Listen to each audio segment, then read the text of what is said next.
প্রতিদিন কি বিক্রি হয়ে যায় ভাই? হ্যাঁ, প্রতিদিন বিক্রি হয়ে যায়? সব থাকে না না? না থাকে না। দেখুন এগুলো কিন্তু দেশীয় শাক। এটা ঠনঠনি। হ্যাঁ, এটা কি শাক? ঠনঠনি। ঠনঠনি। হ্যাঁ, আমাদের গ্রামে অনেক পাওয়া যায়। যেহেতু গ্রামের আমার বাড়ি আছে, আমি জানি শাক। এই শাকগুলো আমি নেই এনার কাছে। আর আরেকটা জিনিস দেখেন, আমি মাঝে শুনশুনি। এই যে শুনশুনি শাক যেটাকে বলে, এইটা কত এক প্যাকেট? 30 টাকা। 30 টাকা না? হ্যাঁ। আর কাঞ্জাল কাজে 10 টাকা। 10 টাকা একটা।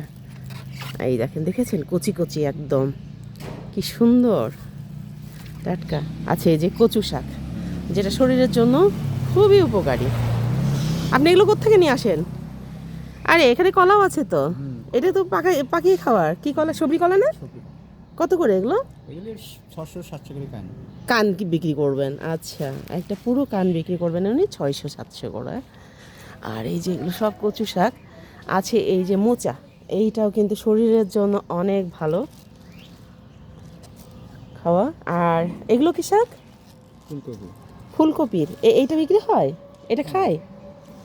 কেমন লাগে এই শাকটা খেতে? ভালোই। খেসারি। আর এটা কীরকম? দেশি লতি। এটা তো দেশি লতি। এই লতিটা অনেক অনেক টেস্টি, এটা আমি জানি। আমি লতি খাই, কাঞ্জাল খাই, শুনশুনি খাই, এই ঠনঠনি শাক বলছে এইটা খাই, কচু শাক খাই, খাই মোচা। আমার এই জিনিসগুলো খুবই ভালো লাগে। এগুলো শরীর স্বাস্থ্যের জন্য অনেক ভালো। এইভাবে নিয়ে এসে বসে। এই যে পাশেই আছে মসজিদ, এইটা এইটা হচ্ছে কড়াইতলা মসজিদের পাশে আসলেই পাবেন প্রতিদিন সকালে।